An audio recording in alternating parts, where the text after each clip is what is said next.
Bona tarda. Bona tarda, benvinguts a la conferència La recerca de la massa, que és la segona conferència del cicle de conferències que acompanyen l'exposició temporal sobre l'ELAC-C, el col·lisionador de drons del CERN. El meu nom és Lluïsa Maria Mir i soc investigadora de l'IFAE a la Universitat Autònoma i faig la meva recerca a l'experiment Atlas, que és un dels 4 experiments de l'ELAC-C. Com coorganitzadora d'aquesta activitat, soc aquí per presentar-vos el conferenciant d'aquesta tarda, el doctor Aurelio Juste, que ens parlarà de la recerca de la massa. Però primer, deixeu-me que posi una mica en context aquesta activitat. Aquesta exposició és una exposició itinerant que ha estat creada pel propi CERN i que arriba a Espanya de mans del projecte europeu Pathway, que vol facilitar l'adopció de l'ensenyament de la ciència basat en la indagació. A Espanya aquest projecte està coordinat per un grup de recerca de la Universitat de Pedagogia de la Universitat de Barcelona. Però a més, a Barcelona, els 2 instituts catalans que participen a l'ELAC-C, que són l'Institut de Física d'Altes Energies de la Universitat Autònoma i l'Institut de Ciències del Cosmos de la Universitat de Barcelona, han volgut completar una mica aquesta exposició afegint-hi continguts addicionals per explicar quina ha estat la contribució catalana a aquests experiments, tant en el moment en què es va fer el disseny i la construcció dels aparells, com explicar una mica quina és la recerca, la física que s'hi fa actualment. A més, hem preparat una sèrie d'activitats divulgatives sobre el CERN i la física de partícules que inclouen visites guiades a grups, tallers per a estudiants de batxillerat, jornades per professors de secundària i aquest cicle de conferències. Aprofitant que sou aquí, també volia dir que estem molt satisfets d'aquesta col·laboració de les 2 universitats, dels 2 instituts amb Cosmocaixa, i que estem preparant, i també estem francament molt satisfets de la resposta que ha tingut per part del públic, i per això estem preparant de cara a la tardor un curset que tindrà unes 6 o 7 conferències sobre física de partícules i cosmologia, també a nivell totalment divulgatiu, i per tant obert a tot el públic. Per tant, qui estigui interessat, ja a finals d'agost a les pàgines de Cosmocaixa ja estarà anunciat. I amb això passo a presentar el conferenciant d'avui. El doctor Aurelio Juste va néixer a Terrassa i es va llicenciar a la Universitat Autònoma l'any 1993. Va obtenir el doctorat en física l'any 1998 a l'Institut de Física d'Altes Energies, estudiant col·lisions d'electrons i positrons a l'experiment Aleph, a l'accelerador LEP, també del CERN, i un cop va obtenir el doctorat es va traslladar a Chicago per treballar amb el col·lisionador de drons Tevatron, a l'experiment D0, i després de treballar-hi allà 10 anys va tornar a l'Institut de Física d'Altes Energies l'any 2009 amb una posició i crea d'investigador catedràtic. La seva recerca està centrada en la física de partícules elementals basada en acceleradors i intentant aconseguir entendre com funciona la natura al seu nivell més elemental. En particular, entendre quin és el mecanisme de trencament de simetria i de generació de la massa, del qual ens parlarà avui una mica, i a l'actualitat combina la recerca al Tevatron i a l'ELAC-C, principalment estudiant les propietats del quark top, del bosó de Higgs, i també buscant altres possibles fenòmens físics i partícules exòtiques. Res més, només donar-vos les gràcies per estar aquí. Recordar-vos que quan s'acabi la conferència pròpiament dita, tant l'Aurelio com jo estarem una estoneta a l'exposició per si algú vol fer alguna pregunta en un àmbit una mica més informal i esperem que gaudiu de la conferència d'avui.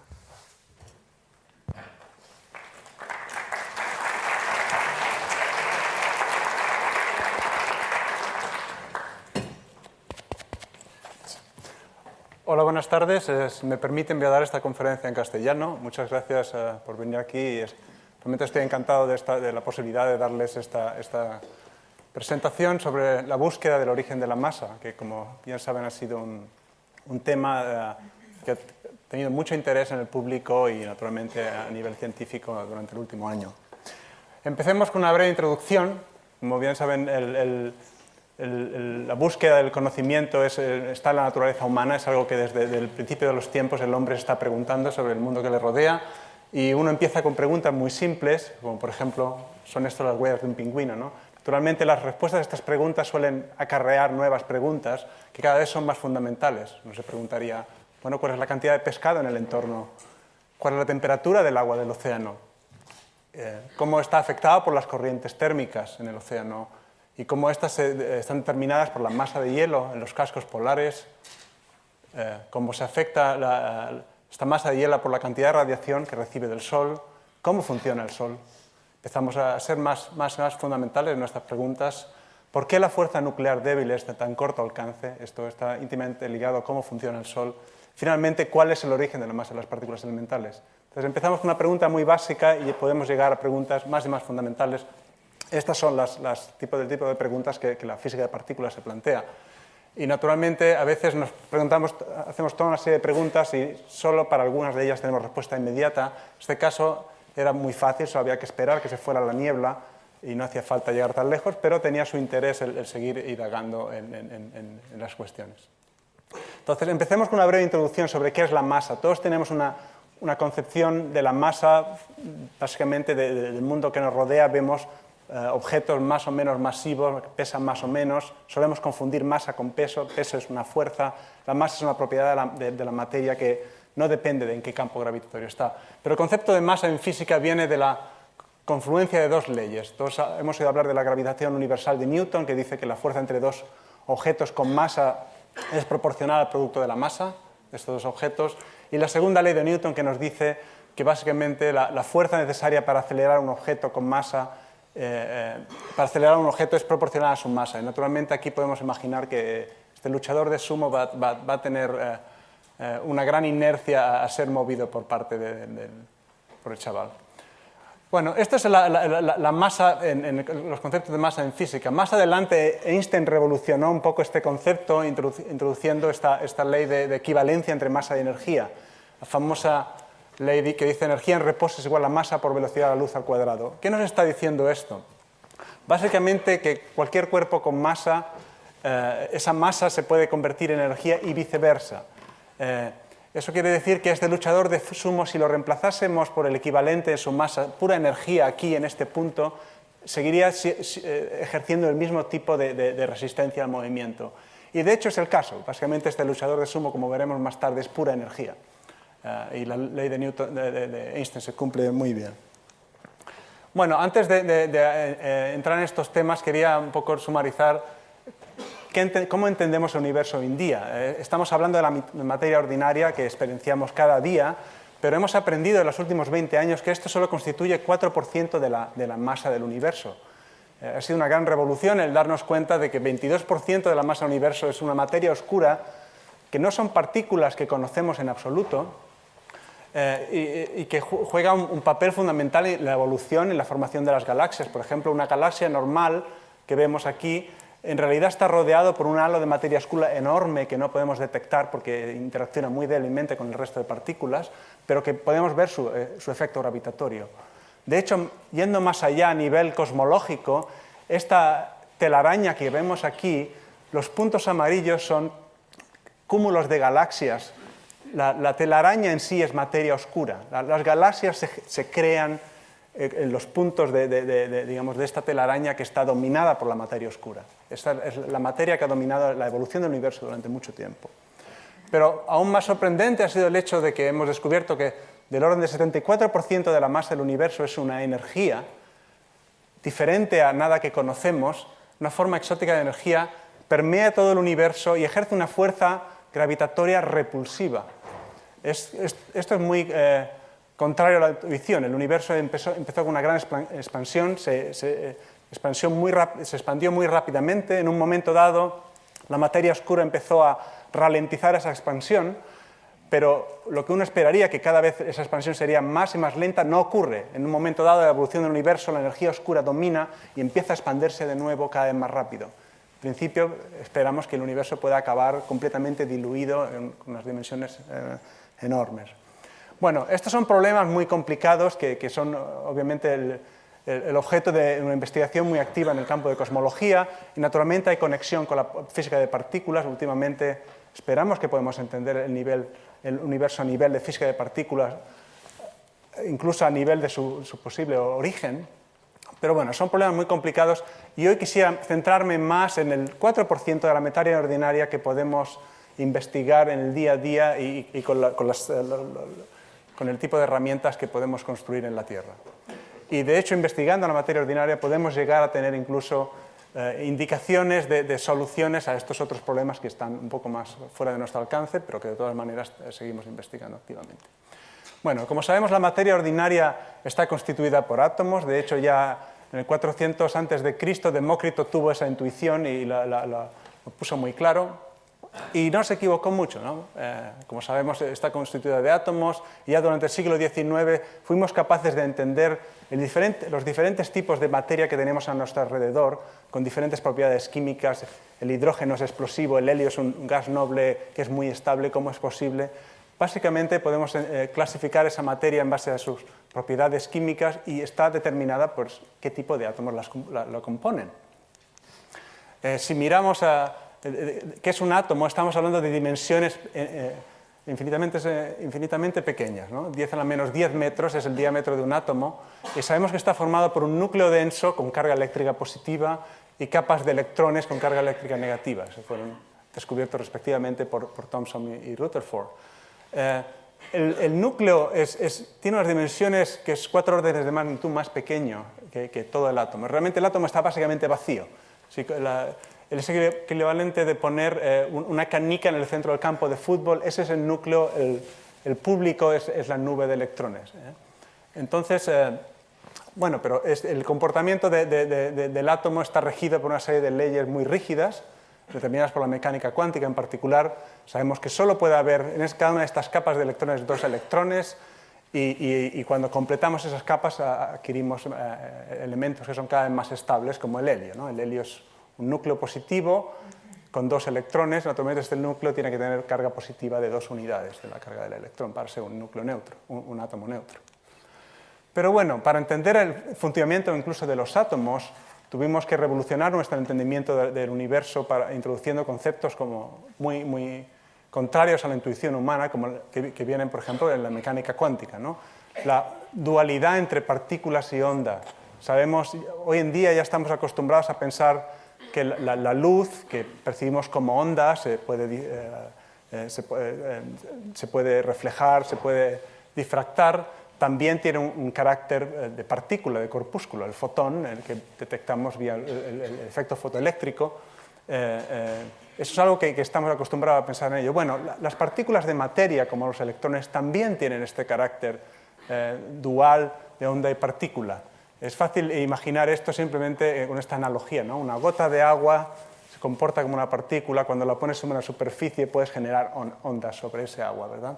Pues así es como funcionan las cosas. Este tipo de figura tan simple de los electrones en órbitas como planetarias no es así. Básicamente los electrones están deslocalizados, tienen una probabilidad de estar en todos sitios al mismo tiempo, básicamente, que es finita y diferente de cero. Y hablamos de una nube básicamente de ondas de probabilidad. Y esto es naturalmente una revolución en nuestro entendimiento del universo. Si miramos más adentro, ya dentro del núcleo, está formado, como sabemos, por protones y neutrones. Los protones y neutrones son típicamente del orden de un factor de 10 más pequeños que el núcleo y tienen naturalmente carga positiva y negativa respectivamente. Y como dije, es la cantidad de protones en particular lo que determina dónde un determinado elemento cae en aquella tabla periódica de los elementos, ¿no? Las propiedades químicas están determinadas por el número de protones. Pero lo que es interesante es que estamos hablando de protones que tienen carga positiva, en principio se tienen que repeler. Aquí es donde los neutrones juegan un papel fundamental, son los que permiten que el núcleo sea estable. Algo está ocurriendo entre protones y neutrones que mantienen el núcleo unido con una fuerza mucho mayor que la repulsión electromagnética, ¿no? Hablaremos de esto más adelante. Si miramos a un nivel aún más profundo en la materia, vemos que hemos aprendido que de hecho los protones y los neutrones no son partículas elementales, son partículas pero no elementales. Están compuestos de quarks. Por ejemplo, un protón tiene 3 quarks, 2 quarks que llamamos up y un quark que llamamos down. Y un neutrón es a la inversa, ¿no? 2 down y un up. Estas partículas son, al nivel que hemos podido explorar, del nivel de 10 a menos 8 metros, básicamente un factor 1000 más pequeño que el tamaño del protón mismo, son elementales a nivel que hemos podido determinar. Y es realmente el nivel último que creemos que contiene la materia, aunque no está excluido que si seguimos explorando la estructura de la materia podamos encontrar niveles más profundos. Entonces hemos hablado del electrón, de los quarks que están en los protones y en los neutrones, de dos tipos. Resulta que el neutrón es inestable fuera del núcleo y se desintegra en un protón, un electrón y una partícula nueva, un neutrino. Es una partícula neutra que interacciona muy débilmente con la materia, tan débilmente que hoy en día, ahora mismo, están pasando 100.000 millones de neutrinos que vienen del Sol por cada centímetro cuadrado de nuestro cuerpo y no nos enteramos. Está pasando cada segundo. Este neutrino es una partícula elemental y es lo que llamamos un leptón, como el electrón. Entonces, a este nivel de la materia ordinaria, entendemos que a nivel más fundamental la materia está formada por dos tipos de quarks, el electrón y el neutrino. Bueno, pues definamos una partícula elemental. Es una partícula sin estructura interna, sin dimensiones, es un punto geométrico, al menos hasta donde podemos decir. Es algo difícil de imaginar. Es un punto geométrico que, sin embargo, tiene propiedades. Tiene masa, tiene carga eléctrica y de otros tipos. Tiene una propiedad de lo que llamamos un momento angular interno, de spin. La partícula gira sobre sí misma de diferentes maneras y eso le da un carácter muy diferente. Las partículas que tienen lo que llamamos spin 1 medio son fermiones, son las partículas de materia, son los quarks, up, down, el neutrino y el electrón que hemos hablado. Hay otras partículas que tienen lo que llamamos spin 1, son las partículas de fuerza. Y todas estas partículas naturalmente se comportan de acuerdo a las leyes de la relatividad especial, son partículas que típicamente viajan a la velocidad de la luz o muy cercano a ella, y la mecánica cuántica. Sin embargo, la naturaleza no deja de sorprendernos. Pensamos que lo entendíamos todo, pero ha decidido repetirse en dos familias más de partículas cada vez más pesadas. Son iguales que la primera generación de las partículas de la materia ordinaria, pero sin embargo tienen masa más alta y las mismas, por otro lado, las mismas propiedades a nivel de carga eléctrica, etc. Por ejemplo, hay un hermano, digamos, mayor del electrón, el muón, es una partícula que pesa 200 veces el electrón, es una partícula elemental como el electrón con las mismas propiedades y que descubrimos en las colisiones de rayos cósmicos, protones de altas energías que vienen del espacio sideral colisionando con los núcleos en la atmósfera, generan cascadas de nuevas partículas, ahí descubrimos el muón. Y haciendo investigaciones en aceleradores de partículas descubrimos más partículas. Por ejemplo, el quark top, otro tipo de quark, pesa tanto como un átomo de tungsteno. Y sin embargo es una partícula elemental, ese punto geométrico que no somos capaces de partir en trozos más pequeños. Para más sorpresa aún, todas las partículas tienen su antipartícula, el mismo tipo de partículas con las mismas propiedades, simplemente con las cargas opuestas. Es decir, el electrón tiene un reflejo de sí mismo en el mundo de las antipartículas, que es el positrón, simplemente un electrón de carga positiva. Esto es lo que conocemos como materia, digamos, popularmente a nivel de la ciencia ficción, ¿verdad? Bueno, pues existe y de hecho creemos que en el Big Bang existió en la misma proporción que la materia. Pero lo que también sabemos es que cuando materia y antimateria se juntan, se aniquilan en pura energía. Hay una gran explosión, ¿no? La ley de Einstein, energía igual a masa por velocidad de la luz al cuadrado, la masa inicial se convierte en pura energía, fotones. ¿Cómo es posible que estemos hoy aquí? Nuestro universo, hasta donde podemos decir, está formado de materia. ¿Dónde ha ido a parar la antimateria? Bueno, esto es una pregunta para la cual no tenemos respuesta, pero hay uno de los detectores en el NHC está investigando en particular esta cuestión. Entonces, hoy en día podemos producir antimateria. Se produce de manera natural en los rayos cósmicos, que podemos estudiar, pero además de manera controlada. En aceleradores de partículas podemos producir antimateria nosotros mismos en grandes cantidades, partículas, digamos, elementales.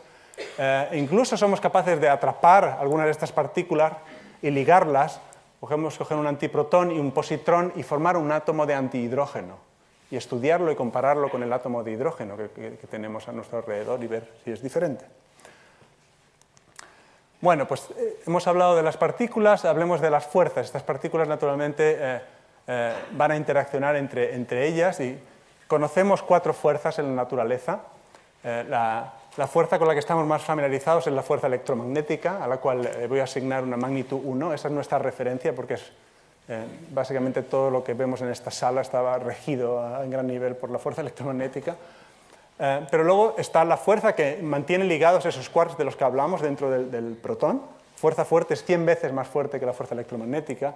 Está la fuerza débil, nuclear débil, que rige desintegraciones radiactivas, etcétera, que es muy débil, ocurre con digamos, una magnitud mucho menor que la fuerza electromagnética, sin embargo es macroscópicamente, podemos ser sensibles a ella, o las partículas son sensibles a ella en particular.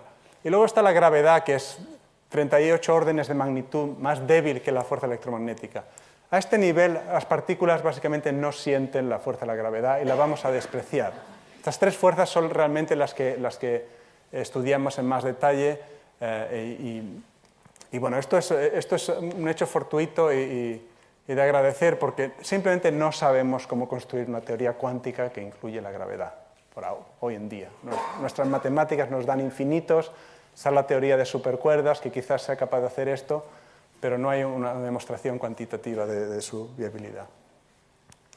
Bueno, pues un poco de resumen sobre estas interacciones. La interacción electromagnética, como hemos dicho, es la más, aparte de la gravedad, a nivel de las partículas elementales, está presente en toda nuestra química, nuestra tecnología, es todo fuerza electromagnética. A nivel subatómico, como ya sabemos, se reduce el intercambio del fotón. Básicamente tenemos un electrón que se mueve a otro electrón que se acerca, se van a rechazar mutuamente. Y a nivel subatómico lo que está ocurriendo es que se están intercambiando un fotón. Ahora bien, ¿de dónde viene ese fotón? Bueno, aquí es donde la mecánica cuántica nos sorprende de nuevo. Hemos aprendido que una partícula va a estar emitiendo y absorbiendo continuamente partículas de fuerza. Este electrón está rodeado de una nube de partículas que llamamos virtuales.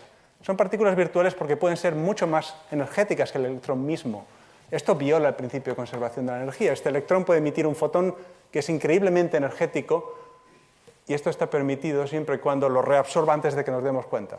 Y esto ocurre a la práctica. Entonces, lo que ocurre es que este electrón tiene esta nube de fotones alrededor que aparecen y desaparecen y cuando se acerca a otro electrón, uno de estos fotones que se emiten puede llegar a absorberse por el otro electrón. Ahí es donde se ha transmitido la fuerza.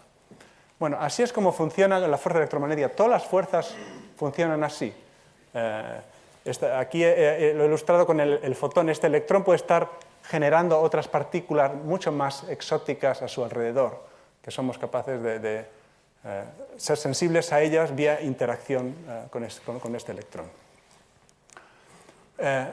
¿Qué hay de la fuerza nuclear débil? Como ya mencioné, está presente en las desintegraciones radiactivas y a pesar de su debilidad, la razón por la que es muy importante para nosotros es que es es cómo funciona el Sol. La fuerza nuclear débil es lo que rige la fusión nuclear en las estrellas. A nivel subatómico se reduce al intercambio de lo que llamamos los bosones W y Z. Esos son como fotones. Uno de ellos es neutro, es como un fotón. Los otros 2 son cargados, es un fotón con carga, digamos, pero son fotones con masa. Son partículas muy pesadas, tan pesadas como casi 100 veces un protón. De nuevo, partículas elementales. Y es así como se desintegra el neutrón. Antes hablamos que el neutrón se desintegraba en un protón, un electrón y un neutrino. Lo que está ocurriendo es que este quark está emitiendo esta partícula de 90 veces la masa del protón. Naturalmente aquí hay algo raro que está ocurriendo. Esta partícula es virtual, se desintegra y este quark cambia de identidad y ese neutrón se ha convertido ahora en un protón. Esto ocurre a nivel subatómico. Dentro mismo del neutrón este quark cambia de identidad y aparece de hecho un electrón y un neutrino que vienen de la desintegración de esta partícula. Bueno, esto es cómo funcionan las cosas a nivel de estas 2 interacciones. Hemos hablado de la electromagnética, una partícula de masa cero, el fotón tiene rango infinito, nuclear débil, partículas increíblemente pesadas, rango muy limitado, ocurre dentro de del protón o del neutrón, esta interacción. Sin embargo, estas dos interacciones creemos que son la misma. Vienen en el fondo, la ley física detrás de estas dos interacciones que aparecen tan diferentes, creemos que es la misma. Y de hecho se ha demostrado que es así y lo mencionaré un poco más adelante. La fuerza nuclear fuerte es otra bestia de otra naturaleza diferente. Como hemos dicho, confina los quarks dentro de los hadrones. Esto es un protón que hay dos quarks y lo que los mantiene unidos es esa fuerza nuclear. Y de manera residual esa fuerza nuclear, digamos, se propaga fuera del neutrón, del protón, y es lo que mantiene unidos también los protones y neutrones dentro del núcleo. Pero el trabajo fundamental es mantener los quarks juntos dentro del protón, tanto que jamás los podremos separar. Esta fuerza, cuanto más intentamos separarlos, más fuerte se hace. Es como un muelle. Estos quarks nunca van a estar visibles, accesibles como partículas libres. Siempre van a estar rodeadas de esta interacción. A nivel subatómico se reduce, de nuevo, a partículas que vienen a ser fotones, pero hay 8 de ellos, los llamamos gluones, y de hecho el fotón no se puede acoplar consigo mismo porque no tiene carga eléctrica. Los gluones se acoplan consigo mismos, tienen una carga especial. Pero esta partícula no tiene masa, sin embargo, como dije, la propiedad de esta interacción es tal que a pesar de no tener masa estas partículas, el rango de esta interacción es extremadamente pequeño, es el tamaño de un protón. Ahora bien, esta energía aquí es tan grande que básicamente es lo que explica la masa del protón. La masa del protón es un gigaelectronvolt. Bueno, 98% de esa masa es pura energía. Entonces, cuando dije antes que el luchador de sumo es pura energía, es el caso, y también lo somos el resto de nosotros, ¿no? Nuestra masa no viene de las partículas elementales, no es la masa de estos quarks, es la energía que los mantiene unidos. Entonces, bueno, si decimos que ese es el caso, que básicamente la masa de la materia ordinaria es pura energía de una interacción fuerte dentro de los nucleones, ¿por qué es importante que nos preguntemos sobre la masa de estas partículas que al parecer no contribuyen a la masa de la materia ordinaria? Bueno, es tan importante como lo siguiente: si las partículas elementales no tuvieran masa, se moverían a la velocidad de la luz. Simplemente los átomos no se podrían formar. El universo no existiría en la forma que existe hoy en día. Entonces hay una razón muy práctica detrás de preocuparnos por entender esto. Bueno, como dije antes, creemos que todas estas fuerzas últimamente vienen de una única fuerza.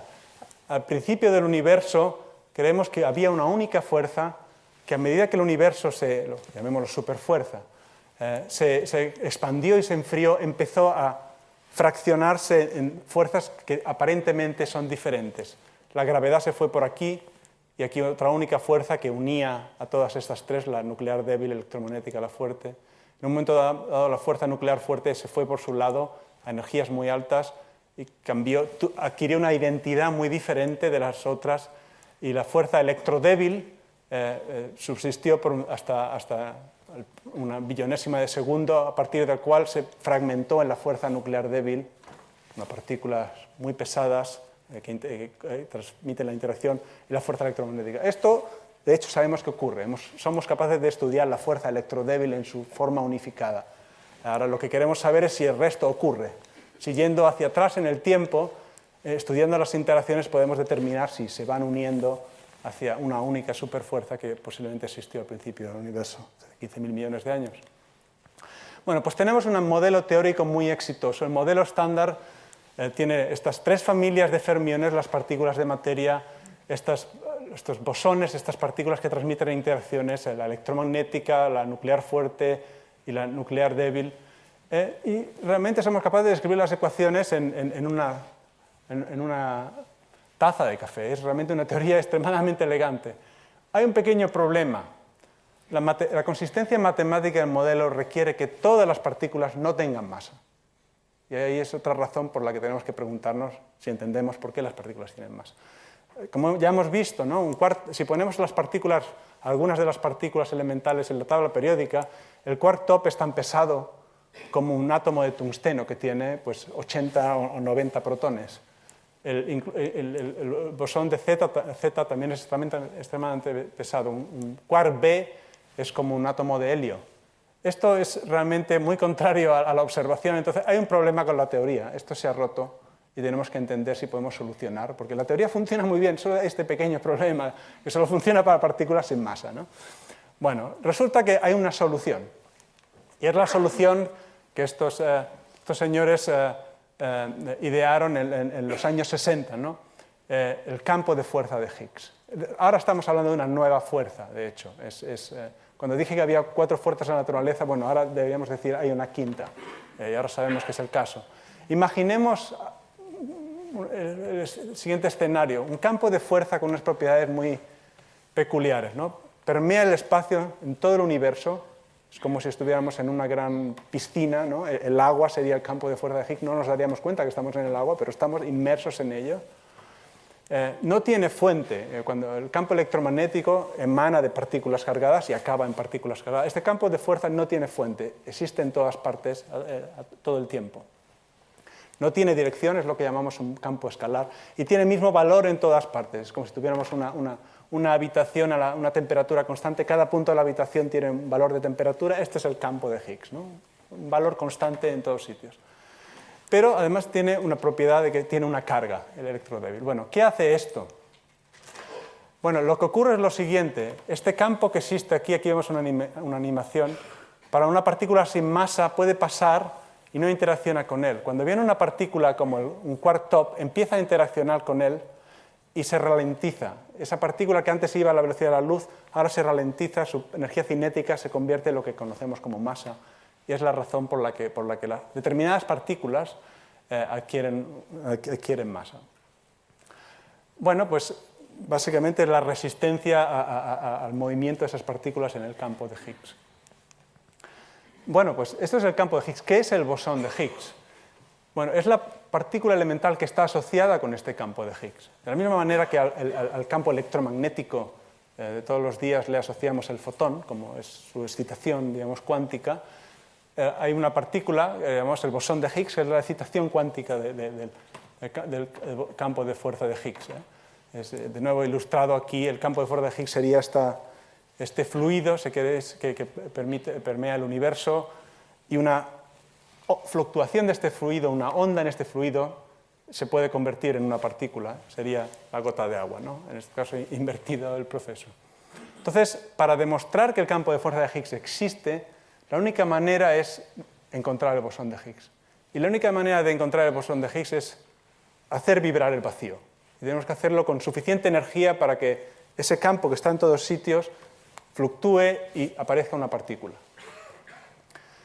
El problema es que no sabemos cuánta energía necesitamos. Si esta energía es comparable a la que se necesitó para generar el universo, tenemos un problema, ¿no?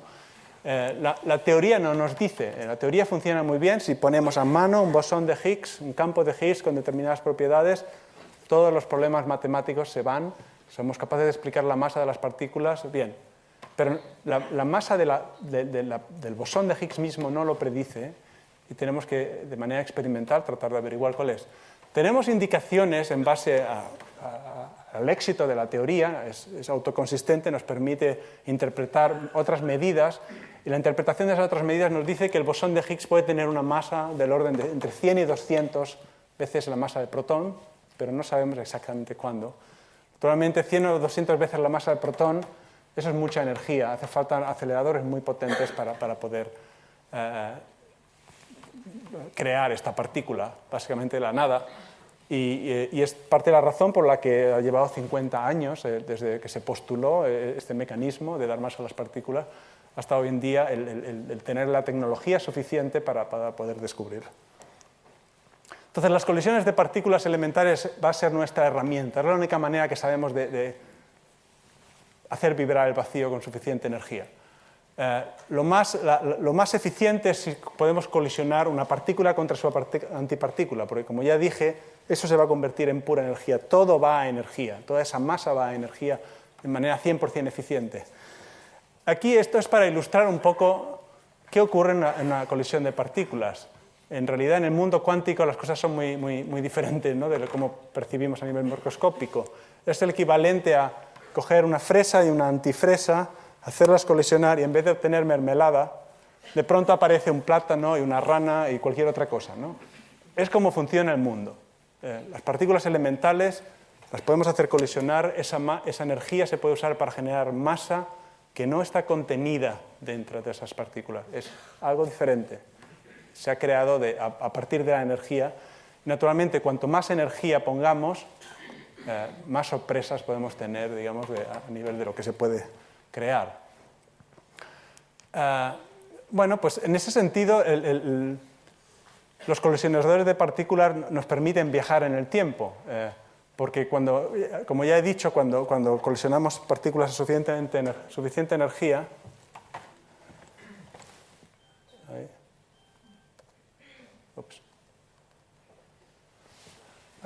energía, somos capaces de recrear condiciones que no existen en nuestra vida cotidiana, condiciones de energía y de temperatura que existieron una fracción de segundo después del origen del universo.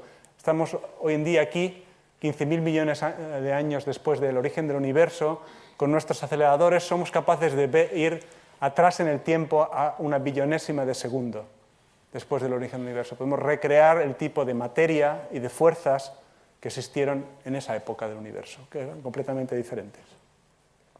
Actualmente nuestra aspiración es seguir yendo hacia atrás en el tiempo y entender más y más de la física que existió en esa época. Bueno, ¿cuál es la idea básica de un colisionador de partículas? Es muy parecida a la fresa-antifresa que hablamos antes. Básicamente vamos a coger partículas cargadas, son las únicas que podemos acelerar. Partículas neutras no podemos hacer nada con ellas, tenemos control. Pero las partículas cargadas podemos crear paquetes de ellos con muy alta densidad y podemos acelerarlos en, por ejemplo, anillos circulares. Podemos poner unos imanes que les van a curvar su trayectoria y podemos poner cavidades de radiofrecuencia que cada vez que pasan les van a inyectar energía y de esa manera las aceleran. Y en un momento eso lo podemos hacer en una dirección, por ejemplo con protones, como se hizo en el Tevatron durante la última década. Y el Tevatron también produjo gran cantidad de antiprotones y también se inyectaban antiprotones en dirección opuesta y se hacían colisionar, partícula-antipartícula, de nuevo, en determinados experimentos, ¿no? Durante la década este acelerador tiene 6 kilómetros de circunferencia, es bastante impresionante, es donde trabajé durante la última década. Más impresionante fue LEP. LEP hizo lo mismo, pero es un anillo de 27 kilómetros de circunferencia en el CERN, bajo tierra, donde se colisionaban electrones y positrones, de nuevo, materia-antimateria. Teníamos que ser capaces de generar suficientes positrones, suficiente antimateria, que pudiéramos colisionarla contra la materia, ¿no? Bueno, hoy en día todos estos aceleradores se han apagado y se han reemplazado por el gran colisionador de hadrones, ¿no? El LHC que hemos oído hablar. El LHC está en el CERN precisamente en el mismo túnel que el colisionador LEP. Simplemente ahora en vez de colisionar electrones y positrones se colisionan protones contra protones y se hacen a energías enormes de hasta 8 teraelectronvolts, ya lo definiré después. Esto es acelerar protones a 99,99999% de velocidad de la luz, que es realmente impresionante. Y no es un protón de cada vez, se crean paquetes de básicamente de 100.000 millones de protones contra paquetes de 100.000 millones de protones, 3.000 de ellos dentro de la máquina cada 25 nanosegundos. 1.000 millones de veces por segundo estos paquetes van a colisionar.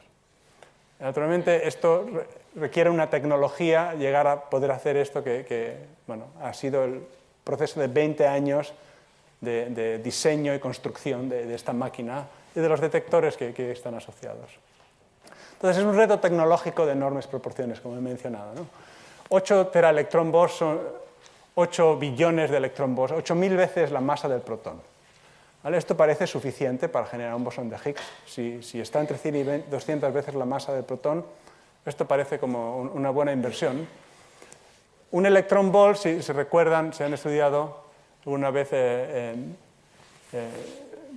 curso básico de electricidad, un electronvolt es la energía cinética que un electrón gana moviéndose en un potencial de un voltio. Básicamente este electrón empieza aquí y pocos centímetros más allá sale con 700 kilómetros por segundo. Bueno, no sale cuando lo conectas, pero no está mal. El problema es que las pilas no son el método de acelerar hasta 8 teraelectronvolts, ¿no? Si quisiéramos acelerar hasta 8 teraelectronvolts usando pilas eléctricas de 1,5 voltios necesitaríamos un apilamiento que sería como ida y vuelta al Sol. Afortunadamente el LHC ha desarrollado métodos más eficientes para acelerar hasta esta energía en 27 kilómetros. En ese sentido, 27 kilómetros parece muy grande, pero en realidad es pequeño comparado con lo que podría ser si no hubiéramos desarrollado cavidades de radiofrecuencia. Luego, naturalmente, aquí esta imagen no salió muy bien, como dije, estamos acelerando esos protones a una fracción de la velocidad de la luz. Esos protones van a querer ir en línea recta, hay que ponerlos en una órbita circular. Se necesitan imanes extremadamente potentes y se necesitan 1.200 de ellos. Son de 15 metros de longitud, llenando un túnel de 27 kilómetros, y necesitamos tecnología superconductora. El tipo de corrientes que se necesitan para crear los campos magnéticos, para poner esos protones en esta órbita circular, son de 12.000 amperios. No hay material que aguante eso, a menos que sea un superconductor. Necesitamos resistencia cero, y eso requiere enfriar el túnel a 1,9 Kelvin. El LHC es el sitio más frío del universo conocido. El punto más lejano que podemos imaginar, más aislado de radiación, es más caliente que el LHC. Entonces, hacerlo en 1 metro ya es impresionante, pero hacerlo en 27 kilómetros lo es aún más. Bueno, pues en el LHC tenemos este anillo de 27 kilómetros, hay 4 puntos de colisión, este anillo está a 100 metros bajo tierra, y hay 4 experimentos. Hay 2 experimentos que son genéricos, que estudian todas las colisiones, buscan todo tipo de física, son ATLAS y CMS, son los experimentos que han estudiado, por ejemplo, el origen de la masa. Y hay 2 experimentos más específicos. El LHCb es un experimento que estudia básicamente las propiedades de las partículas que contienen quarks B y charm. Es este experimento que estudia por qué hay más materia que antimateria en el universo. ALICE es un experimento donde las colisiones que se analizan no son protón contra protón, sino, por ejemplo, iones pesados, muchísimos protones contra muchísimos protones, tratando de reproducir condiciones de altísima densidad de temperatura, también comparables a fracciones de segundo después del origen del universo. Pero bueno, ATLAS y CMS es de lo que vamos a hablar, básicamente, que son los experimentos que han hecho este tipo de investigaciones. Entonces, como hemos dicho, es un reto tecnológico importante a nivel de acelerador, pero también lo va a ser a nivel de los detectores que tienen que estudiar esto, ¿no? Hemos dicho que tenemos 2 haces, protones contra protones en direcciones opuestas, 4 puntos de colisión. Y hay 2.800 paquetes en cada uno de los haces, con 100.000 millones de protones cada uno, que están distanciados por 25 nanosegundos. Va a haber 1.000 millones de colisiones por segundo. Entonces, estas colisiones básicamente involucran protones contra protones y muchas de ellas son a relativamente baja energía y sabemos muy bien qué ocurre aquí. A veces estas colisiones realmente involucran los quarks internos a muy altísima energía, teníamos 7 teraelectronvolts para usar, y esas son las colisiones de más interés y también las más raras. Un bosón de Higgs, en principio, se produce en promedio cada pocos segundos en el LHC. Sin embargo, tenemos 1.000 millones de colisiones por segundo, que son ruido, que nos estorban. Algunas de ellas las estudiaremos, muchas de ellas, pero en general no estamos tan interesados como estudiar un bosón de Higgs que ocurre con poca frecuencia. ¿Cómo somos capaces de seleccionar los sucesos de interés? Ahí es donde los detectores han tenido que desarrollar tecnologías que permiten seleccionar básicamente cada segundo 200 sucesos que son los más interesantes de todos, de los 1.000 millones que ocurrieron. Y eso a nivel tecnológico es tremendamente difícil y requiere ser capaz de leer tu detector con una frecuencia altísima e interpretar lo que ha ocurrido y rechazar los sucesos que no son de interés, la mayoría de ellos, en base a lo que ves en tu detector. Aquí hay una pequeña película para ilustrar qué ocurre en el LHC. Aquí vemos solo un paquete de protones o 2 paquetes siendo acelerados. Aquí vamos ya al anillo más grande que los acelera a 450 gigaelectronvolts de 7 kilómetros.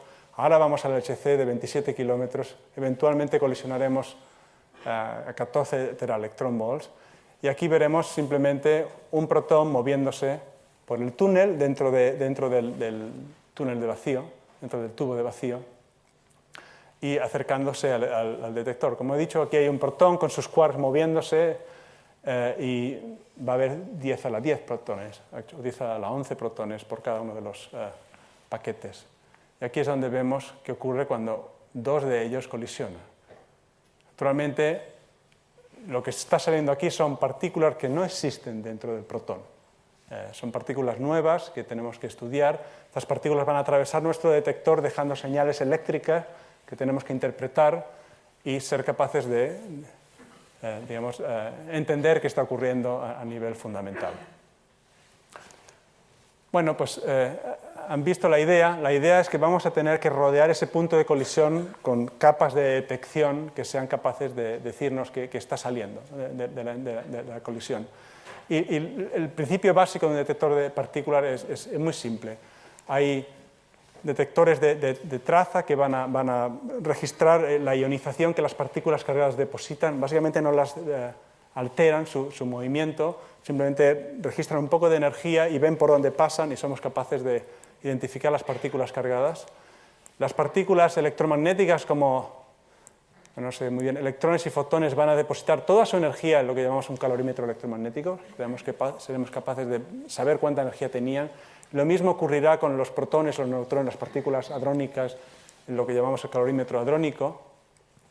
Y eventualmente un muón interacciona muy débilmente con la materia, va a atravesar estos calorímetros y por tanto vamos a poner unas cámaras que nos permiten registrar su paso fuera del detector, que también nos permite filtrar el resto de las partículas y identificamos el muón por lo que vemos aquí arriba. Entonces la idea es que medir todas las propiedades que podamos de cada una de estas partículas, su carga, su energía, su dirección, en qué punto se originaron. Algunas de ellas no se originan en el punto mismo de interacción, sino que vienen de la desintegración de una partícula neutra que vive durante un tiempo y luego se desintegra y va a haber un vértice, digamos, desplazado en el detector. Tenemos que ser capaces de ver esto. Realmente son catedrales tecnológicas, no son detectores especialmente pequeños, ¿no? El detector Atlas, aquí vemos el tamaño de una persona, son 25 metros de alto, 45 metros de longitud, 7.000 toneladas. Una fracción muy grande del peso de la Torre Eiffel, básicamente. El detector de CMS es comparable, bueno, es un poco más pequeño, pero es mucho más denso, es mucho más pesado que Atlas. Pero se basan todos en el mismo principio de diferentes capas de detección, como las capas de una cebolla, básicamente, para ver diferentes propiedades de las partículas que emergen. Este tipo de detectores, naturalmente, solo se construyen, se diseñan, se construyen en colaboraciones internacionales como Atlas, que hay 3.000 científicos de 176 instituciones en 38 países, es realmente un esfuerzo a nivel internacional. Y de nuevo, como hemos dicho, a nivel tecnológico son impresionantes piezas de arte. Por ejemplo, los detectores de trazas son muy grandes, combinan detectores de píxeles y microtiras de silicio. Hablamos de superficies enormes de silicio con muchísimos megapíxeles comparados con una cámara, digamos, digital ordinaria, y resoluciones de una fracción del diámetro del cabello humano. Realmente son capaces de ver qué está ocurriendo a distancias muy pequeñas. Los calorímetros son naturalmente mucho más grandes. Aquí vemos el calorímetro que se inserta dentro del imán toroidal que va a detectar los muones. Y aquí el grupo del IFA en Bellaterra, la autónoma, construyó uno de estos barriles. Construyó 64 módulos del calorímetro hadrónico que instrumentan Atlas. Luego están los detectores de muones que, como hemos dicho, van en el exterior. Aquí está el imán toroidal, aquí vemos el tamaño de una persona, aquí se insertan el resto de los detectores en el centro, y las ruedas externas con las cámaras de muones son enormes. Aquí, estas son personas. ¿Vale? La calidad de las fotografías no son muy buenas. Bueno, pues ya se hacen una idea un poco de la magnitud de estos detectores. Esto naturalmente tiene que estar acompañado de un sistema de computación más potente del mundo. No hay manera de analizar los resultados de estas colisiones al ritmo que ocurren tan frenético. Básicamente, 160 centros de computación en todo el mundo se han conectado vía Internet y reciben todos esos datos que vienen del detector y se analizan de manera distribuida a nivel mundial. Estamos hablando de básicamente el equivalente de 30.000 enciclopedias británicas por segundo de información que envían estos detectores. Esto se tiene que distribuir, analizar, reconstruir, y esto solo se puede hacer a un nivel mundial. Por año, básicamente, la cantidad de datos que uno de estos detectores produce es el equivalente a una pila de CDs de 20 kilómetros de altura. Ya, esto para darles un poco de idea de qué tipo de desarrollos tecnológicos han sido necesarios para llegar a hacer este tipo de computación a nivel distribuido. Bueno, ¿cómo se produce un bosón de Higgs entonces en el LHC? El mecanismo de producción principal, estamos hablando de colisión de protón y protón, no es la colisión protón-protón, sino lo que hay dentro del protón. Y interesantemente va a ser gluones, no va a ser los quarks. Lo que ocurre es algo aquí muy cuántico, muy extraño, ¿no? Dos gluones, cuando los protones colisionan contra sí mismos, dos gluones que hay dentro se acercan suficientemente uno al otro que van a excitar en el vacío la producción de una pareja top-antitop. Esa energía tan grande de esos gluones va a crear de la nada en el vacío las partículas más pesadas que le gustan acoplarse con el bosón de Higgs. Y estas dos partículas se van a fusionar y se produce el bosón de Higgs. Hay naturalmente otros mecanismos que involucran ya los quarks y los antiquarks, pero realmente este es el mecanismo que domina y involucra eso, una fluctuación cuántica del vacío. De nuevo, este término tan contraintuitivo. Pero realmente es un mecanismo de producción relativamente eficiente. Esperamos que Atlas y CMS han producido del orden de 1 millón de bosones de Higgs este año. Y naturalmente el problema es extraerlos de esos 1.000 millones de sucesos por segundo, analizarlos, aislarlos. Es algo que solo se puede hacer a nivel estadístico. Suceso a suceso no sabemos si es un bosón de Higgs, pero podemos analizar muestras de sucesos que tienen propiedades como las que esperamos para un bosón de Higgs y ver si vemos desviaciones de lo que esperamos. Entonces, a continuación de su producción, el bosón de Higgs lo que va a hacer es desintegrarse inmediatamente. No vamos a detectar el bosón de Higgs atravesando ningún detector. Lo que va a ocurrir es va a desintegrarse en un par de partículas estándar, digamos, con preferencia por las más pesadas posibles. Aquí vemos la fracción de desintegraciones para un bosón de Higgs de esta masa. Típicamente, 60% de las veces le gustará desintegrarse en una pareja de un B y su anti-B quark, o parejas de W, pero son precisamente estas desintegraciones más raras, los otros, parejas de Z, las más interesantes, las que tienen más poder, digamos, para detectar el bosón de Higgs. Estamos hablando de desintegraciones como un Higgs en 2 fotones, pura luz. Necesitas un detector sensible a la luz para ver un bosón de Higgs en este caso. En 2 fotones ocurre solo un 2 por 1000 de las veces, solo 2 por 1000 de los bosones de Higgs van a decaer de esta manera. Más raro aún es un bosón de Higgs desintegrándose en 2 bosones Z, que a su vez cada uno de ellos se desintegra en una pareja de electrón-positrón o de muón-antimuón. Entonces tenemos sucesos con 4 electrones, 4 muones, 2 electrones de muón. Esto es rarísimo. Ocurre 0.01% de las veces. Sin embargo, estos son el tipo de sucesos que realmente nos van a ayudar a descubrirlo. Es difícil, es como buscar una aguja en un pajar. Como este tipo de gráfico digamos, de cartoon, digamos, ilustra esto, ¿no? Vamos a tratar de buscar a Higgs en esta multitud. El problema es que hay pocos Higgs, de hecho solo hay uno.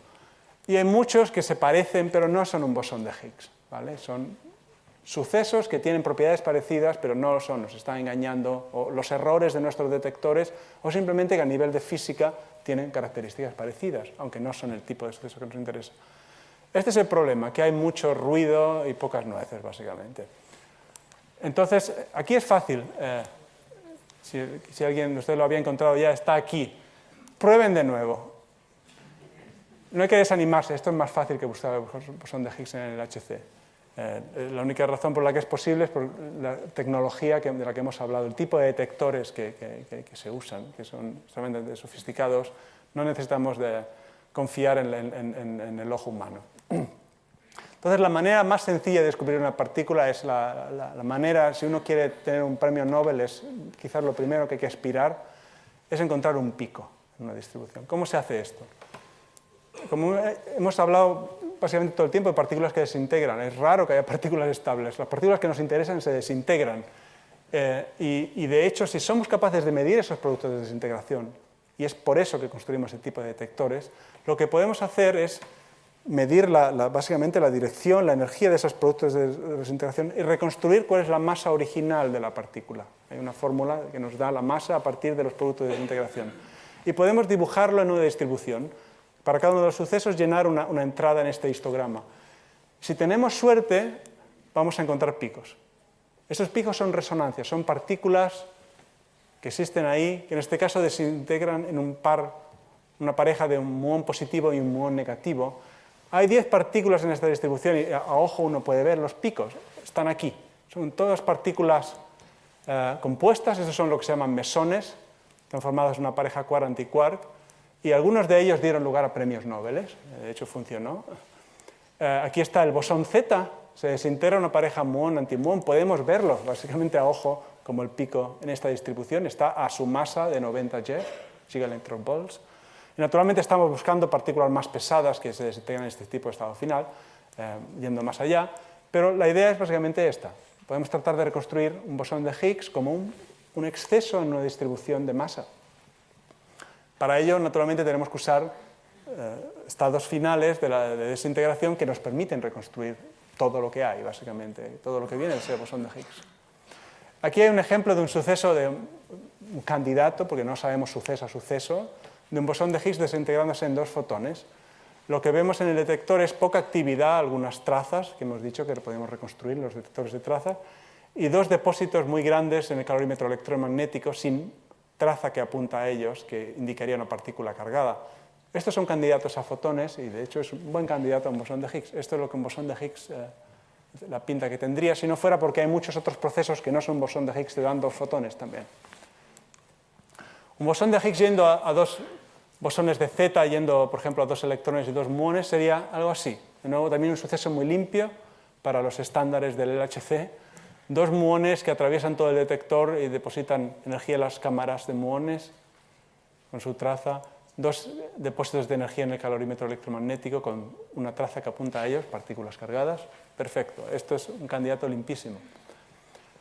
Bueno, pues podemos mirar distribuciones de masa y esto es lo que ocurre, ¿no? Si hacemos la masa invariante de los 2 fotones, vemos una distribución exponencial. Estos son los procesos que no nos interesan, que ya hemos dicho que simulan un bosón de Higgs, pero no lo son.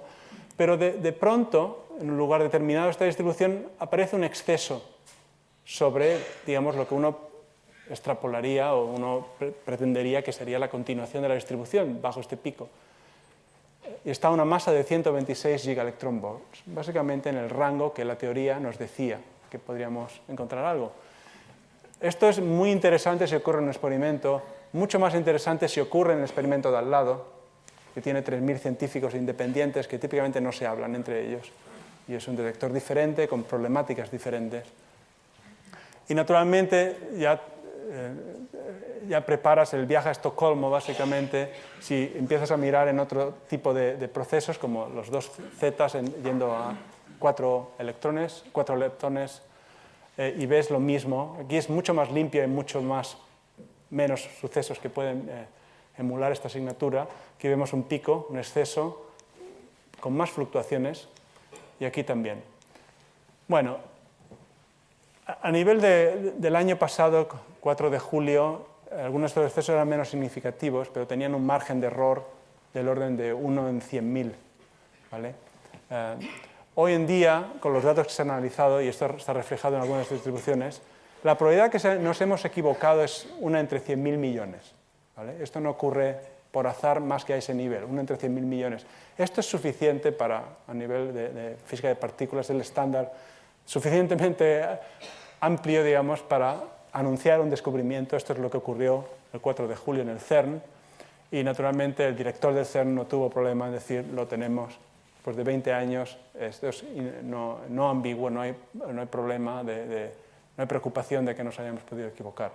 Entonces, está claro que hemos descubierto un bosón de Higgs, una partícula nueva, perdón, y la cuestión va a ser si es el bosón de Higgs del modelo estándar. A ver, hemos hablado de su estudio en en 2 fotones, en 4 leptones, se ha estudiado en otros canales. Para determinar su naturaleza tenemos que estudiar cómo se produce, cómo se desintegra, en cuantos más canales mejor, y naturalmente hacerlo con más y más precisión, pero hasta ahora lo cierto es que hay toda la indicación es que sí, parece algo muy parecido al bosón de Higgs del modelo estándar, y la única cuestión es si es o no es, y eso requiere precisión, acumular más datos, analizar. No basta con que más o menos lo parezca, porque tiene implicaciones muy grandes. Si es el bosón de Higgs del modelo estándar, sabemos que el modelo estándar tiene problemas. Funciona muy bien hasta una billonésima de segundo después del origen del universo, pero más allá no funciona. Hay nueva física, hay nuevas leyes, hay nuevas partículas que no puede describir, no incluye la gravitación, tiene problemas de consistencia teórica. Entonces, no esperamos que el modelo estándar sea la respuesta última. Incluso aunque hayamos encontrado el bosón de Higgs del modelo estándar, tenemos que seguir mirando porque esperamos nuevas partículas y o fuerzas que el LHC puede llegar a detectar. Si no lo es, porque las propiedades que medimos son diferentes de las que esperamos por cientos, no hablamos de muy diferentes, fracciones de 10%, 5%, diferencias con respecto a lo que esperamos, para nosotros es suficiente para decir hay nueva física. Y eso naturalmente es muy excitante porque esa nueva física es algo que el LHC puede investigar también. ¿Qué es lo que esperamos? ¿Cuáles son las extensiones del modelo estándar? ¿Cómo podemos completar esta teoría tan exitosa más allá de donde funciona?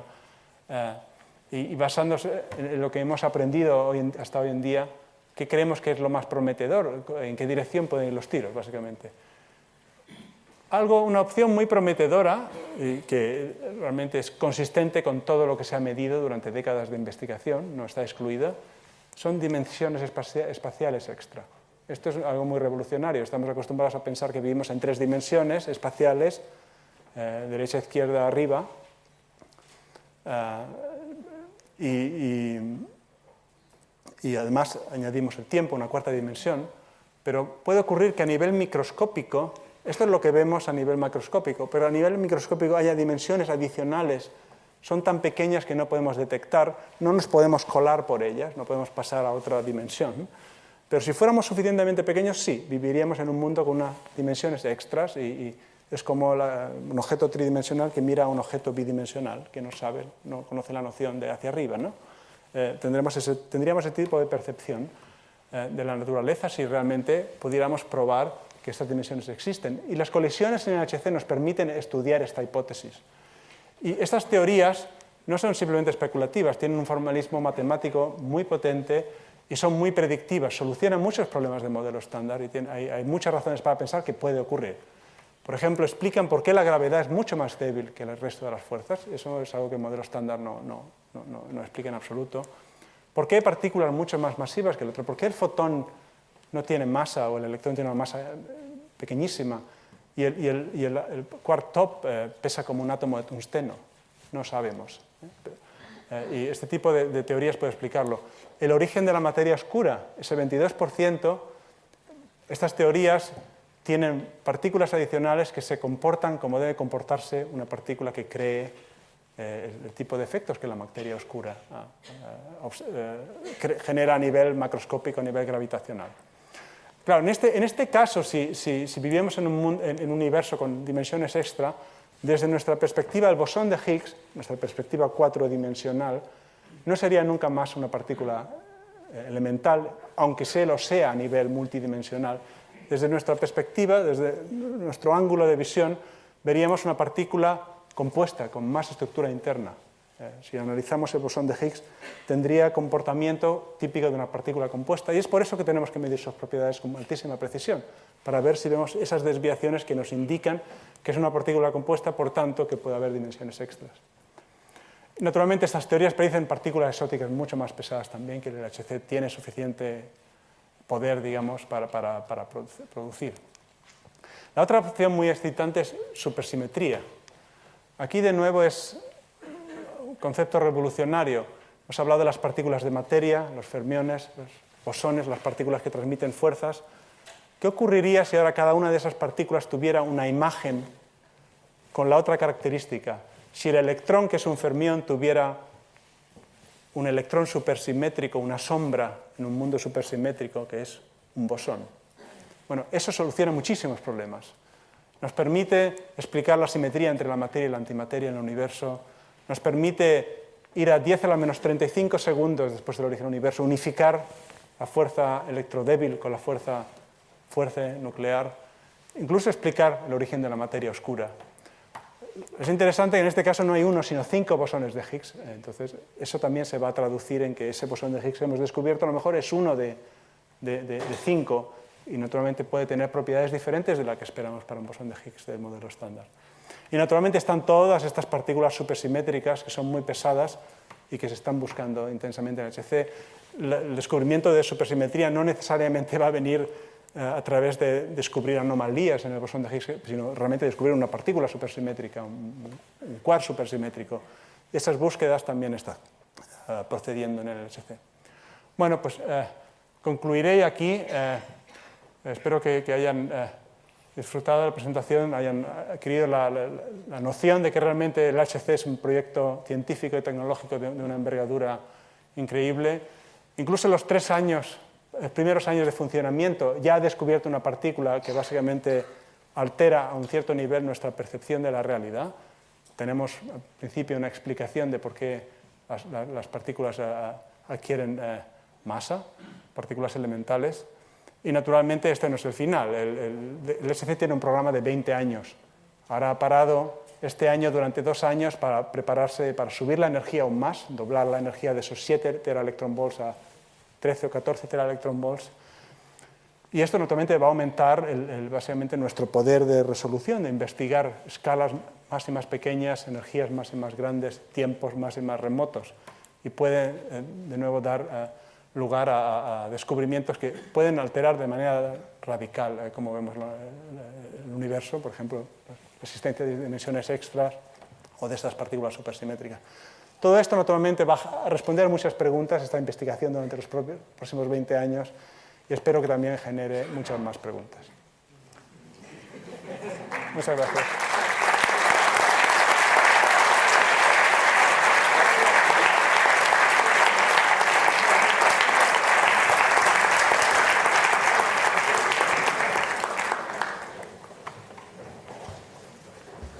Passem, doncs, al torn de preguntes.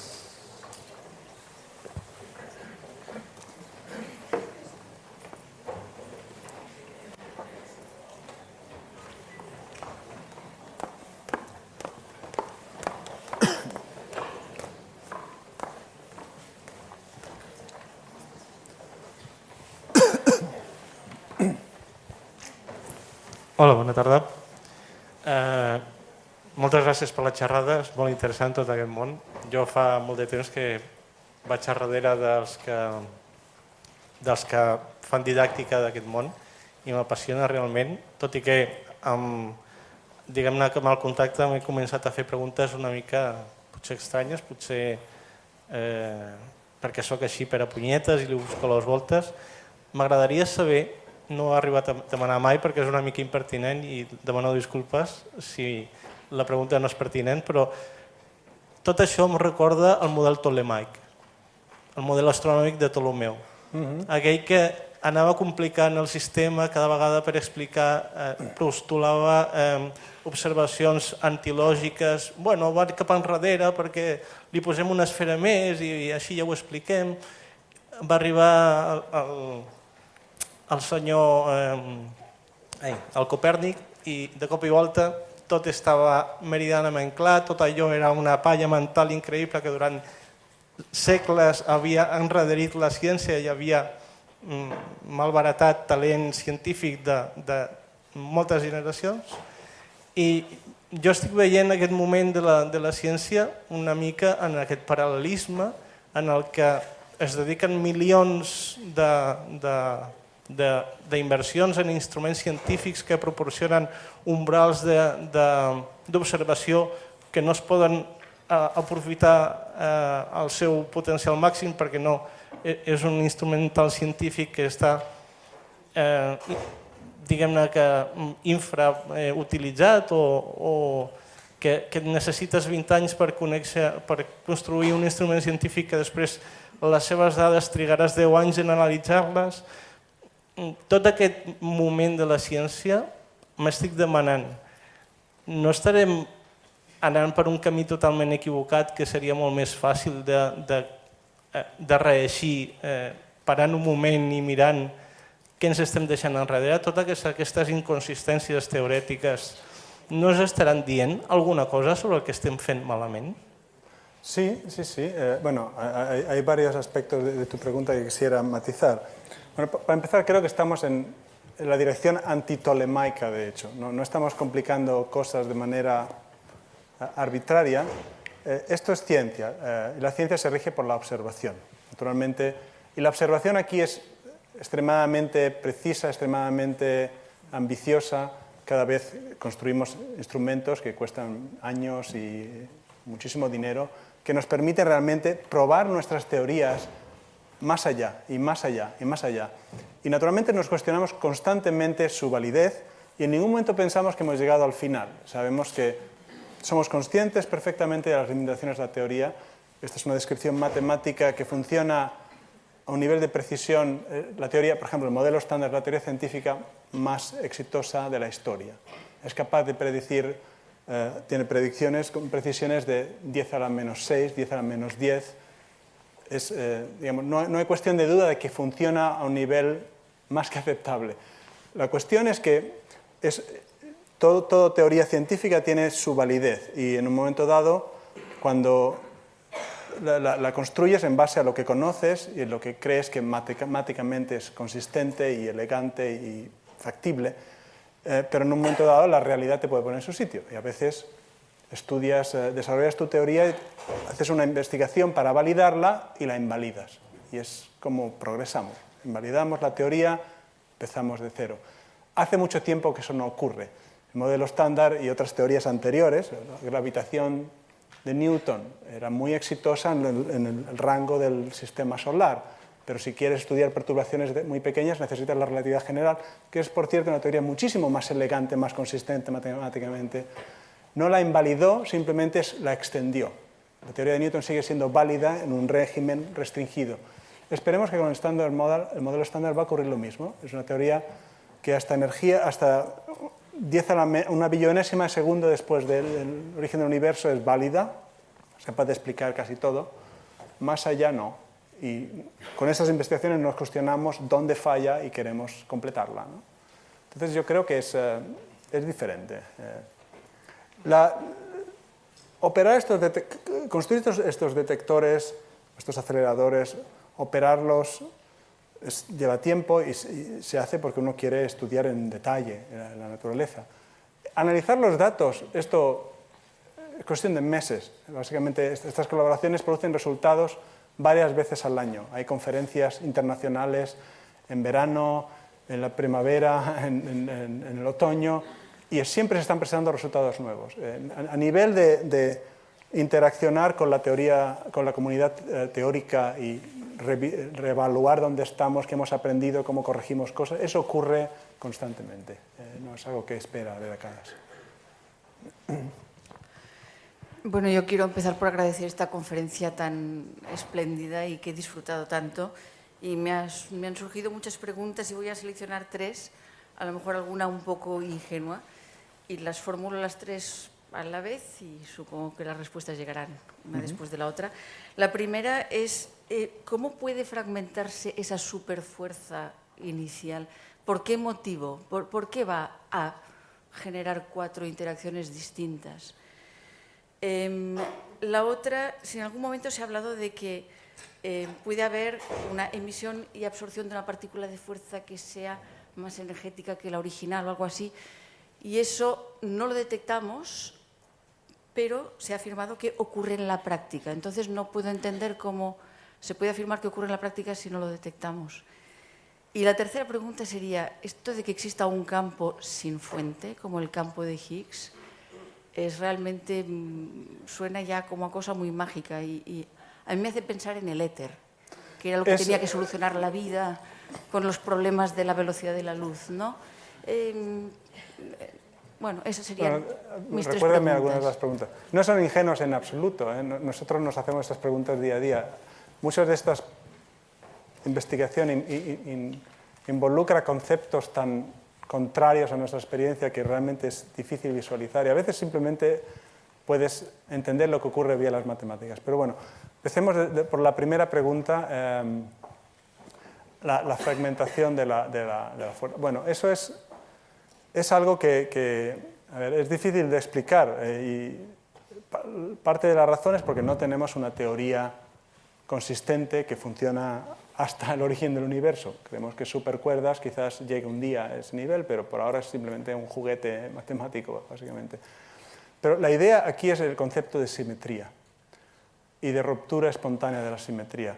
Todas esas teorías matemáticas son extremadamente elegantes porque se basan en simetrías de la naturaleza. No hablamos de simetrías como geométricas, pero casi, ¿no? En espacios matemáticos, básicamente. Entonces, es lo que ocurre, de hecho, por ejemplo, un ejemplo claro es la ruptura espontánea de la simetría de la fuerza electrob débil a la fuerza electromagnética y la fuerza débil. Eso ocurre, es lo que el campo de Higgs media. Y esto ocurre simplemente, bueno, porque el campo de Higgs, no quisiera entrar en términos técnicos, pero tiene determinado potencial de energía y de manera espontánea, de la misma manera que ocurriría si ponemos un lápiz sobre la mesa de manera vertical, lo soltamos, en un momento dado se va a caer en alguna dirección. Ese lápiz vertical tenía una simetría, era perfectamente simétrico de manera rotacional, pero cuando se cae hacia un lado u otro. Eso rompe la simetría y eso a nivel matemático, esa ruptura de la simetría que existía, va a romper la teoría en dos piezas que tienen comportamiento físico completamente diferente y se generan una serie de partículas a partir de eso. Eso es lo que ocurre con la teoría, con la fuerza electrodébil y algo similar, mucho más complicado porque la gravedad es un problema, entenderlo a nivel cuántico, esperamos que ocurra cuando vamos a energías más y más altas. Pero no podría entrar en más detalles, en parte porque ni siquiera yo lo sé, son realmente conceptos muy abstractos. La otra pregunta sobre básicamente la nube de partículas virtuales. Vale, eso lo describen las matemáticas y es como entendemos las interacciones. A la práctica se han hecho estudios experimentales que demuestran que eso ocurre, esas partículas virtuales existen. Se han colocado básicamente dos placas metálicas en el vacío sin ningún tipo de carga, nada. Dos placas metálicas una junto a la otra. Esas placas metálicas son neutras y de hecho vemos que, no recuerdo si se repelen o se atraen, creo que se atraen. Y eso ocurre precisamente por las fluctuaciones cuánticas que ocurren dentro, entre las dos placas y fuera, crean fuerzas sobre las placas. Y eso es una manifestación directa de la presencia de partículas virtuales, porque esas partículas virtuales cargan las placas, básicamente. Y bueno, eso se ha medido a un nivel de precisión enorme, está predicho por la teoría, no hay razones para pensar que no ocurra. Todas estas partículas, la desintegración de neutrón, ese neutrón se ha convertido en un protón, uno de los quarks ha cambiado su identidad. Se ha disfrazado, si quieres, se ha quitado la capa y ahora tiene otra identidad y eso ha convertido el protón en neutrón. Eso solo ocurre vía producción de un bosón W. Esa partícula es 80 veces más pesada que el protón mismo. Solo aparece como una partícula virtual y existía en ese campo alrededor del quark original. Hay más evidencia, digamos, experimental que esa, simplemente los últimos 20 años de experimentación en altas energías usando este tipo de teoría que demuestra que realmente todos los datos ajustan la matemática. La última pregunta, no recuerdo cuál era. El campo de Higgs que no tiene fuente eléctrica. Eso es, digamos que una manera de pensar sobre ello es simplemente que es una propiedad del vacío cuántico. Lo llamamos campo, pero en realidad es como el vacío cuántico es. Una de sus propiedades es que tiene un valor determinado de potencial y tiene una carga electrodébil. ¿Por qué lo llamamos campo? Porque sabemos que si lo podemos excitar, genera una partícula, como hacen otros campos que sí tienen fuerzas, pero creo que la analogía no va mucho más allá, aparte de que a nivel matemático lo describimos de la misma manera, però otras interacciones. Ens hem allargat una mica, per tant, només hi ha temps per una pregunta més. Molt bé, doncs. Després, qui Sí, volia anar... bona nit. Jo volia preguntar-li a veure si hi ha possibilitats de fer un forat negre microscòpic, de tindre un forat negre microscòpic en el RHC. Això una pregunta. I la segona, si em podria fer una comparança de l'energia de la radiació còsmica comparada amb l'energia que s'obté a dintre de l'accelerador. Vale. Sobre la primera pregunta, en principio sí, si la naturaleza es tal que, por ejemplo, si existen dimensiones extras del espacio, lo que ocurre es que realmente eso explica por qué la gravitación es tan débil, etc. La gravitación, siendo una fuerza débil, quiere decir que la escala de energía a la cual efectos cuánticos son visibles es muy alta. Pero si existen dimensiones extras del espacio, eso quiere decir que la gravedad la percibimos débil porque se ha diluido en esas dimensiones extras, pero en realidad la escala de energía a la cual es cuántica, se pueden producir objetos, digamos, básicamente con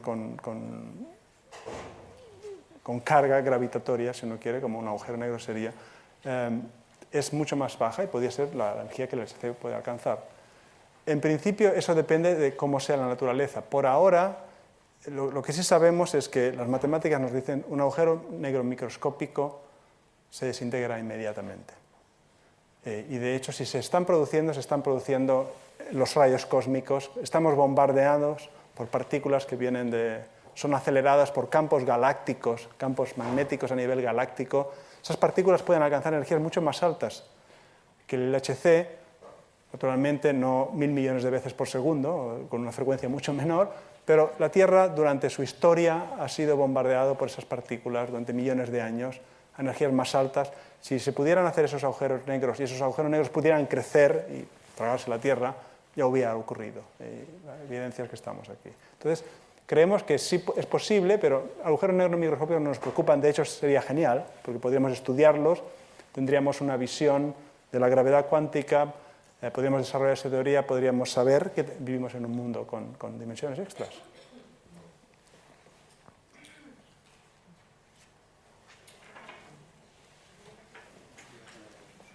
Em sap greu, però és que hauríem d'anar, si a cas aprofitem que anem un momentet a l'exposició, si algú té una pregunta realment urgent, perquè és que si no ens faran fora.